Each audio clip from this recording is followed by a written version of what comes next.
자, 시편 100편 이 시편의 핵심 메시지는 하나님께 예배할 때 우리가 환호성을 지르며 기쁨의 찬송으로 하나님께 나아가야 한다, 그런 말씀입니다.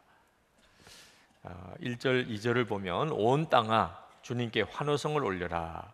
기쁨으로 주님을 섬기고 환호성을 올리면서 그 앞으로 나아가거라.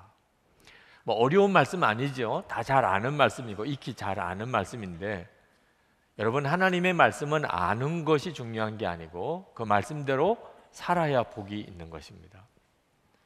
하나님께 드리는 예배를 어떻게 드리라고 말씀하셨는데, 환호성을 지르며 기쁨의 찬송으로 하나님께 나아가라 그러셨으면 그렇게 해야 하는 거죠. 그런데 우리가 주일 예배 드리러 하나님 앞에 나올 때 우리 마음속에 하나님께 환호성을 지르고 그리고 기쁨의 찬송으로 하나님께 나아가기보다는 한 주간 동안에 살면서 이런저런 일들로 마음이 찢기고 너무나 지치고 낙심이 되고 고통스러운 가운데 그래도 주일 예배는 드려야지, 이런 마음으로 교회에 나와서 예배 드리는 이들이 상당히 많습니다. 그러니까 마음으로 환호성을 지르고 기쁨의 찬송이 없는 상태에서 하나님께 예배 드리는 일이 우리에게는 너무나 익숙해져 있습니다. 이건 굉장히 심각한 문제죠. 말씀대로 살아야 하는데 그러지 못한 게 얼마나 심각합니까? 여러분, 사춘기 된 자녀들 안아보셨습니까? 아이들이 사춘기쯤 되면 변합니다. 말도 없어지고 뭐 표정도 없어지고 만사가 다 귀찮고 대답도 항상 단답입니다. 예, 아니요, 몰라요, 뭐 이렇게 항상 뭔가 불만이 있는 듯한 그런 표정으로 바뀝니다. 그런 사춘기의 자녀를 한번 안아보신 분들은 진짜 전봇대 안는 것 같아요. 그런데 예배를 드리는 우리를 보시는 하나님의 마음이 마치 사춘기 자녀를 대하는 마음과 비슷하다는 심정이 듭니다. 스티브 브라운 교수님이 그분이 쓴 책 속에서 어느 엄마 이야기를 하셨습니다. 아들 둘을 기르는데 한 아이는 사춘기가 됐고 큰아들은, 둘째는 늦둥이라 이제 뭐 아직도 어린데 직장 갔다가 집에 돌아와 보니까 이 둘째 아이가 얼마나 그 진흙탕에서 놀았는지 온 옷이 다 흙범벅이 되고 얼굴도 손도 완전히 흙투성이가 된 채 하여튼 뭐 너무나 재미있게 놀다가 퇴근해 오는 엄마를 보고는 너무 좋아서 엄마 그러고는 달려오는데 도대체 이 아이를 어떻게 맞아줘야 될지 난감하더랍니다. 그런데 그렇게 엄마가 좋다고 달려오는 아이를 어떻게 외면할 수 있겠느냐 말이에요. 그래서 그 흙투성이가 된 아이를 끌어안았대요. 달려와서 품에 안기는 아이를. 그런데 그러면서 그 교수님에게 그런 이야기를 하더래요. 뻣뻣한 아들을 안는 것보다 더러운 아들을 안는 것이 훨씬 나아요. 훨씬 쉬워요. 그런 이야기를 했다는 겁니다. 그러니까 이 둘째 아들은 아주 정말 개구장이고 그래서 항상 그냥 옷을 더럽히는 아이인데 그래도 그 아이를 안아주는 게 훨씬 낫더라. 이제 큰 아이가 뻣뻣해져서 불만투성이고 그리고 아무 감정도 없고 이런 큰 아들은 도무지 품어지지 않는다는 거예요. 여러분, 탕자의 이야기에서 똑같은 이야기를 주님이 하셨습니다.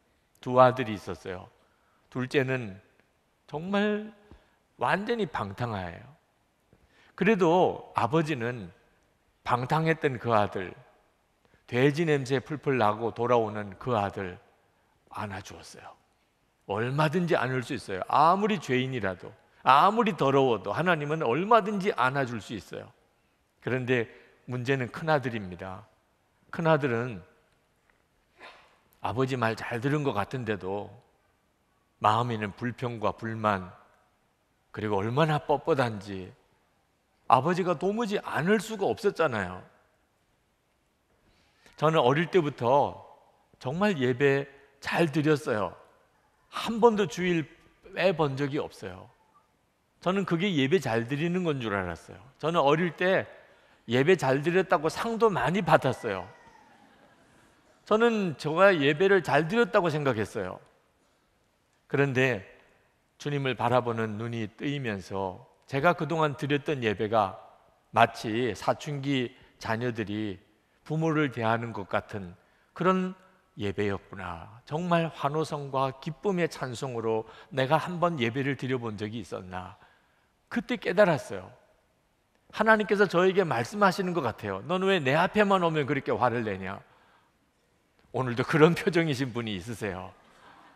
하나님 앞에 오시기는 했어요. 근데 왜 너는 나한테만 올 때면 그렇게 화를 내냐? 너 지난번에 짜장면 먹을 때 너 얼굴 내가 안다. 너 텔레비 볼 때 너 얼굴 내가 다 안다. 근데 너 어떻게 내 앞에만 오면 그렇게 얼굴이 험악해지냐? 우리 하나님이 그렇게 말씀하실 수 있어요. 예배를 드리는데 환호성을 지르고 기쁨의 찬송으로 예배를 드리라는 말은, 그걸 조금 더 우리가 실감나게 표현하자면 춤을 추라는 것과 같아요. 예배를 드리라, 하나님께 예배를 드리자, 이 말은 우리 하나님께 춤을 추자, 이런 뜻과 같아요. 오늘 여러분이 교회 오실 때, 예배 드리러 교회에 오실 때 춤추러 가야지 이런 생각하고 오셨습니까? 오늘 하나님 앞에 가서 내가 춤추러 가야지, 그런 마음으로 오셨으면 벌써 찬양할 때 다릅니다. 아까 우리 찬양할 때 얼마나 춤추기 좋아요. 네. 앞으로 우리가 예배 드릴 때마다 표현을 조금 바꿉시다. 우리 춤추러 갑시다. 이렇게. 다윗은 정말 동의할 거예요. 다윗은 맞아요.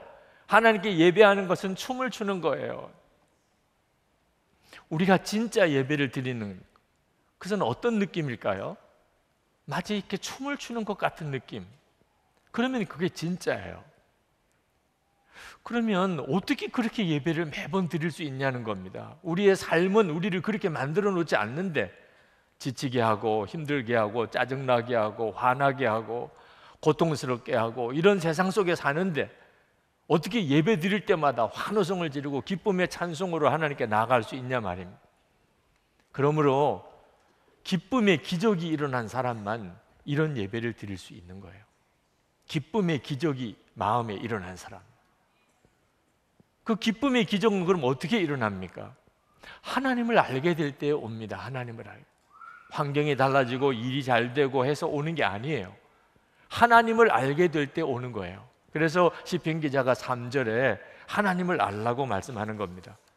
너희는 주님이 하나님이심을 알아라. 하나님이 어떤 분이시죠? 그가 우리를 지으셨으니 우리는 그의 것이요 그의 백성이요 그가 기르시는 양이다.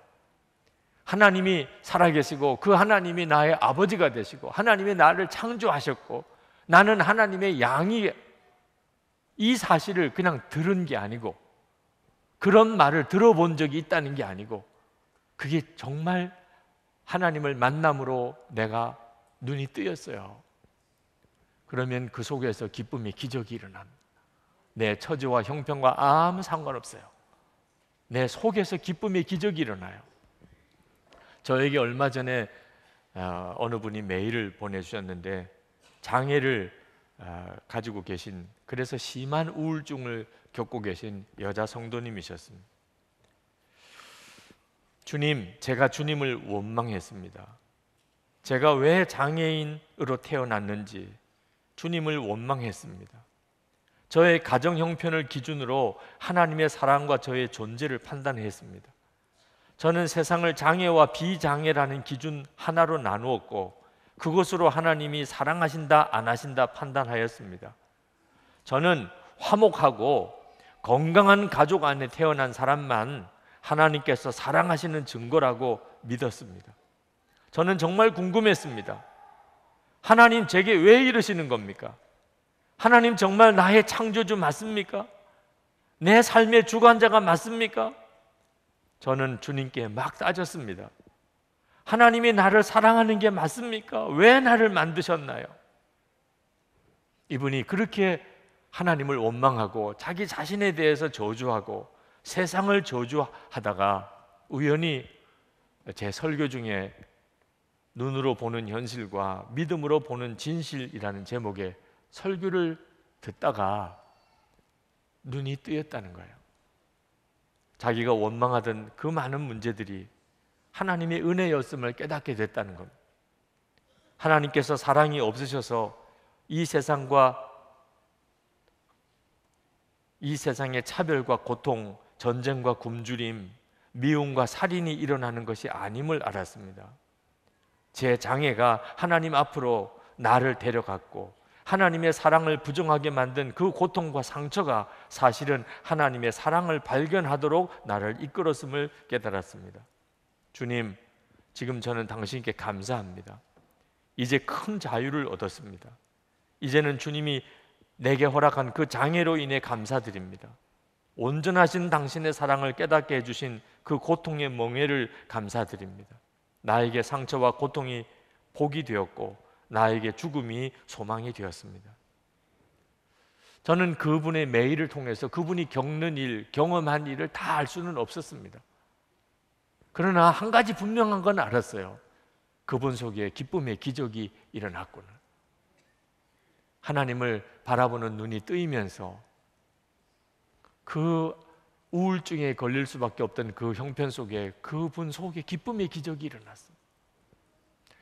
어느 사모님 너무 몸이 아파서 병원에 가도 병명도 잘 분명치 않고 몸은 자꾸 더 아파지고 그 병으로 고생하는 세월이 길어지면서 그 사모님이 절망을 했습니다. 한 번은 자기가 젊은 사모님인데 자기가 도무지 더 살아날지 못할 것 같아서 가족들에게 유언도 했습니다. 하나님 왜 나에게 이렇게 이해할 수 없는 질병을 주십니까? 왜 빨리 고쳐주시지 않습니까? 그러다가 성경 말씀 한 구절이 가슴에 와 닿았습니다. 고린도전서 3장 16절입니다. 너희가 하나님의 성전인 것과 하나님의 성령이 너희 안에 계시는 것을 알지 못하느냐. 내가 하나님의 성전이라고, 이 병든 몸 안에 성령님이 와 계시다고. 사실이었거든. 자기 몸은 몹시 병들었지만 성령님은 자기 안에 계셨거든. 이걸 깨닫고 난 다음에 그 사모님은 찬양이 터져 나오더래요. 그리고 깨달았대요. 몸이 고쳐져야만 찬양하는 게 아니라는 걸. 몸이 아프고 여전히 아프고 더 아파도 얼마든지 하나님을 찬양할 수 있다는 걸. 그리고 그렇게 찬양할 때 하나님이 너무나 기뻐하신다는 걸 경험하셨어요. 그 후로 그 사모님은 몸이 아파도 더 아파도 그는 더 하나님을 찬양했습니다. 그렇게 하면서 하나님께서 그 사모님에게 역사하기 시작했어요.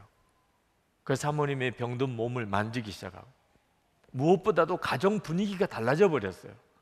목사님과 아들이 기쁨을 회복했어요. 사실 집안에 오래 병으로 고생하는 가족이 있으면 집안이 분위기가 우울하잖아요. 그런데 그 사모님이 그렇게 찬송을 많이 하니까 목사님도 아들도 너무나 기쁨이 일어나기 시작했어요. 식사하면서 식사기도 끝나고 나면 돌아가면서 그 사모님을 향하여 선포합니다. 예수님의 이름으로 나음을 받을지어다. 예수님의 이름으로 깨끗함을 받을지어다. 예수님의 이름으로 생기야 불어와라. 이렇게 가족들이 선포해 주는 거예요. 한 번은 아들 친구가 와서 밥을 먹어야 되는데 가족들은 늘 하던 것처럼 식사기도 하고 돌아가면서 그렇게 사모님에게 선포를 하니 이 아이도 자기 차례가 오니까 예수님의 이름으로 깨끗이 나음을 받으세요. 이렇게 소리를 치더래요. 네. 한 번은 아들에게 물었답니다. 하나님의 자녀가 몸이 아프고 어려운 일이 생기면 어떻게 해야지? 그랬더니 그 아들이 너무나 간단하게 너무나 당연하다는 듯이 하나님을 믿고 크게 기도하고 그리고 막 노래 부르면서 찬송하는 거죠. 그 말을 듣고 그 어린 아이가 자기의 몸이 아픈 이 질병이라고 하는 걸 보면서 믿음 하나는 너무나 분명하게 가졌구나 하는 사실을 깨닫고 너무 감사했다는 거예요. 하나님을 아는 눈이 뜨이면 우리 속에 기쁨의 기적이 일어납니다. 하나님은 정말 살아계시고 나의 하나님이시고 그 하나님이 지금 나와 함께 계시고 내 아버지가 되신다. 이게 진짜 믿어지는 성도는 특징이 있습니다. 얼굴이 밝은 거예요. 미국 서부 시대에 금광을 찾아서 사람들이 서부로 몰려갈 때 몇몇 분이 금광을 발견했습니다. 너무 기뻤어요. 이제 채굴을 해야 되니까 채굴 장비를 마련해서 다시 모이기로 했습니다. 그 대신에 약속을 했어요. 아무에게도 말하지 맙시다. 우리끼리만 이 금광에서 얻은 이익을 나눕시다. 다들 동의했어요. 그리고 헤어졌습니다. 약속한 날 모였는데 사람들이 너무 많이 모였어요. 화가 났습니다. 누가 도대체 말한 거야? 비밀 지키기로 했잖아. 그런데 아무도 말한 사람이 없었어요. 그런데 어디서 이렇게 많은 사람이 온 거죠? 그래서 당신은 어떻게 왔습니까? 여기 금광이 발견된 걸 어떻게 알았습니까? 얼굴 보면 알지요. 얼굴 보면. 아무 말 안 했어요. 그런데 벌써 얼굴에 이 사람들 금광 발견했구나 표시가 확 나는 거예요. 그래서 그냥 따라온 거라는 거예요. 여러분, 이 세상 사람들이 하나님 살아계신 걸 어떻게 알 수 있겠습니까? 우리 얼굴 보면 알지요. 우리 얼굴 보면. 여러분, 하나님과 금광 비교가 됩니까? 금광과 비교할 수 없는 하나님을 만났어요. 하나님을 알아요. 우리의 얼굴 표정을 어떻게 숨길 수 있겠어요? 지금 하나님 앞에 환호성을 지르고 기쁨의 찬송으로 예배하라고 하는 말씀은 그 말씀이에요. 4절에 보면 감사의 노래를 드리며 그 성문으로 들어가거라. 찬양의 노래를 부르며 그 뜰 안으로 들어가거라. 감사의 노래를 드리며 그 이름을 찬양하여라. 하나님을 아는 성도는 당연히 그렇게 하게 됩니다. 이게 기적 중의 기적이죠. 기쁨의 기적 말입니다. 여러분 모두가 다 누릴 수 있는 거예요. 예수 믿는 사람이면 한 사람도 빠짐없이 다 이 기쁨의 기적을 누릴 수 있습니다. 여러분, 이 기쁨의 기적은 주일 예배 빠지지 않고 새벽기도 나와야 되고 제자훈련 받아야 되고 단기 선교도 한 번은 가야 되고 영성훈련도 해야 되고 영성일기도 꼭 써야 되고 그렇게 해서 얻어지는 게 아닙니다. 그렇게 열심히 했는데도 기쁨의 기적은 전혀 경험하지 못하는 사람들 많습니다. 주일 예배 드려야 되고 그리고 새벽기도 나와야 되고 큐티도 해야 되고 영성일기도 쓰고 제자훈련도 받고 단기선교도 가고 다 중요합니다. 꼭 필요합니다. 그러나 핵심은 예수 그리스도에게 있어요. 예수 그리스도를 놓친 채로 예배만 열심히 드리고 새벽기도 나오고 제자훈련 받고 봉사하고 단기선교 가는 사람들도 있어요. 예수님이 초점이시에요. 예수님을 만나기 위해서 주님께로 인도하기 위해서 다 필요한 것들이에요. 정작 주님을 바라보지 못하면 그건 우리에게 종교적인 무거운 굴레가 될 수도 있어요. 우리에게 기쁨의 기적을 일으키는 핵심은요, 예수 그리스도세요. 하나님께서 우리에게 환호성을 지르며 하나님께 나와 기쁨의 찬송을 부르라고 하시는 이유는 우리를 보시는 하나님이 그렇게 기쁘시기 때문이에요. 하나님이 우리를 보실 때 그렇게 기쁘시기 때문에 우리도 하나님을 향하여 그렇게 기쁨으로 나와 예배하라는 겁니다. 여러분, 여러분의 자녀들을 보면 기쁘시지요. 말 안 들을 때도 있고 속썩일 때도 있지만 그래도 자녀를 보면 부모의 마음에는 기쁨이에요. 다른 사람은 이해할 수가 없습니다.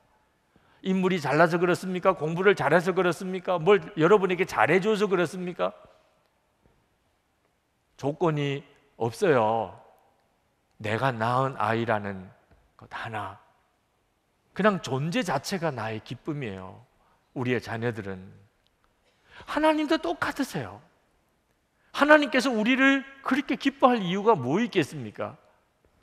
조건을 따지면 정말 이유 없지요. 그런데 하나님은 십자가를 통하여 우리를 낳았어요. 예수 그리스도 십자가에 죽고 우리는 구원하셨어요. 우리는 하나님의 자녀예요. 우리의 존재 자체가 하나님의 기쁨이 됐어요. 그걸 계속 말씀하고 계세요. 믿으라는 거예요. 스바냐 3장 17절, 너희 하나님 여호와가 너희 가운데 계시니 그는 구원을 베푸실 전능자이시라. 그가 너로 말미암아 기쁨을 이기지 못하시며 너를 잠잠히 사랑하시며 너로 말미암아 즐거이 부르며 기뻐하시리라 하리라. 하나님은 그렇게 기쁨이 넘쳐요. 우리를 향하여. 예수님의 마음, 우리 안에 오신 예수님의 마음에는 우리를 향한 기쁨이 넘치세요. 예수님을 영접했어요. 그리고 그 주님을 바라보면서 우리가 그 기쁨을 느껴요. 우리를 향한 하나님의 기쁨을. 그래서 우리도 하나님을 기뻐하는 거예요. 시편 37편 4절에 또 여호와를 기뻐하라. 그가 내 마음의 소원을 내게 이루어 주시리로다. 존 버년의 철로 역정 2부를 보면 크리스천의 아내 크리스티나가 자비라고 하는 한 자매와 함께 천국까지 가는 여정을 그리고 있습니다. 참 쉽지 않은 고비들을 넘어가는데 어느 날 이 자비 양이 잠을 자는 모습을 크리스티나가 보는데 너무나 환하게 웃는 겁니다. 무슨 꿈을 꾸는 것 같은데 이 어려운 처지에서 어떻게 저렇게 웃을 수 있을까? 그래서 깨고 난 다음에 물어봤어요. 왜 그렇게 자면서 웃었냐고. 그랬더니 그 자비 양이 꿈꾼 이야기를 해주었습니다. 내가 너무나 남루하고 더러운 옷을 입고 있었다는 거예요. 그건 자기 마음을 말하는 것 같으더래. 너무 더러워요. 나는 너무 더러워. 내 마음은 너무 더러워. 이거 어떡하지? 그러면서 그게 너무 안타까워서 울고 있는데 한 천사가 다가오더랍니다. 그러면서 묻더래요. 너 왜 그렇게 우느냐? 제가 너무 더러워서 그렇습니다. 그랬더니 그 천사가 평강이 너에게 있을지어다. 그렇게 선언해 주면서 손수건으로 눈물을 이렇게 닦아주더니 금과 은으로 만든 옷을 입히고 아름다운 면류관을 씌워주고 목걸이를 해주고 그리고는 손을 잡고 따라오라는 거예요. 그래서 그 천사를 따라서 가는데 황금문이 나타났습니다. 너무나 아름다운 거대한 문이지만 문이 굳게 닫혀 있어요. 그랬더니 그 천사가 그 문을 지키는 천사에게 가서 뭐라고 이야기를 하니까 그 문이 활짝 열립니다. 안에는 햇빛보다 더 강렬한 빛으로 충만한 세계가 열렸어요. 그 길을 따라 가는데 그건 보좌 앞으로 향하여 있더랍니다. 보좌에 앉으신 분이 자기에게 말하기를 내 딸아 환영한다. 잘 왔다. 그 말씀을 듣는데 어떻게 안 웃을 수가 있어요? 그 순간에 내가 어떻게 안 웃을 수 있어요? 여러분, 이 이야기는 우리 모두의 이야기예요. 우리가 받은 구원의 복을 말하는 것입니다. 우리가 그 주님을 바라보게 될 때 우리 속에 기쁨의 기적이 일어납니다. 항상 기뻐하라. 결코 부담스러운 이야기 아닙니다. 기뻐하도록 노력하라는 게 아닙니다. 24시간 주님을 바라보면 기쁨의 근원인 그 예수님을 내가 계속 바라보고 살면 내 속에 항상 기뻐하게 되는 역사가 일어납니다. 제 삶을 가만히 돌아보면 쉽지 않은 고비를 지난 적이 많습니다. 그 중에 특별히 기억나는 것은 제가 분목 훈련 마치지 못하고 집으로 퇴교해서 돌아왔을 때 어느 교회든지 가서 목사니까 어느 교회든지 가서 교회 사역을 해야 되잖아요. 그래야 교회에서 생활비도 주고 그래서 저도 저희 아내도 딸도 먹이고 살릴 수 있잖아요. 제가 목발을 짚고 한 달 또 넘게 내가 어느 교회 가서 섬길 수 있을까? 그 교회 찾아다녔습니다. 어디도 저를 받아주는 데가 없었어요. 그렇겠지요. 목발 짚고 군 문제도 해결 안 된 저를 부목사로 받아줄 교회가 어디 있겠어요? 한 달쯤 지나고 나서야 현실을 깨달았습니다. 나는 갈 교회가 없다. 그건 저에게 너무나 큰 좌절이었고 버림받은 느낌이었습니다. 그때 오기 같은 생각이 생겼어요. 하나님이 진짜 나를 목사로 부르셨다면 어디 가서 일하라는 것도 하나님이 정해두셨을 거 아니냐. 내가 왜 이렇게 사람들 찾아다녀야 되냐. 하나님이 나에게 연락 주시겠지. 나는 전화기만 보고 있을 거야. 하나님이 전화기로 나에게 연락 주세요. 어느 교회로 가라고. 그리고는 저는 기도만 하면서 기다리기로, 참 어떻게 보면 무모할 그런 고집스러운 결단을 했습니다. 그리고 그 다음부터 아침밥을 먹고 아버님 서재, 점심 먹고 아버님 서재, 저녁 먹고 아버님 서재에 올라가서 기도만 했습니다. 3개월을 그렇게 해서 3개월을. 그런데 그때 제가 만약에 전화기만 바라보고 3개월을 있어야 됐다면 아마 저는 미쳤거나 금방 뛰쳐나와서 또 목발 짚고 돌아다니면서 나 좀 써주세요, 나 좀 써주세요, 그렇게 돌아다녔을 거예요. 아마 믿음 다 잃어버렸을지도 몰라요. 그때 제가 어떻게 3개월을 내가 견딜 수 있었을까? 3개월이라고 정해둔 것도 아니었어요. 하루하루 지나다 보니까 3개월. 제가 하루 해보니까 안 되는 일이더라. 전화기 앞에서 하루 기다려 보니까 미치겠더라고요. 네. 성경을 읽었기 때문이었어요. 내가 어떻게 이걸 기다릴 수 있을까? 기도만 하고 어떻게 하나님의 응답을 주실 때까지 기도만 하고 있을까? 성경을 보자. 그러면서 창세기부터 기도에 관련한 하나님의 말씀을 다 받아쓰기 시작했어요. 그때 깜짝 놀랐어요. 아니, 세상에 이런 말씀이 있어. 내가 목사인데 이걸 몰랐구나.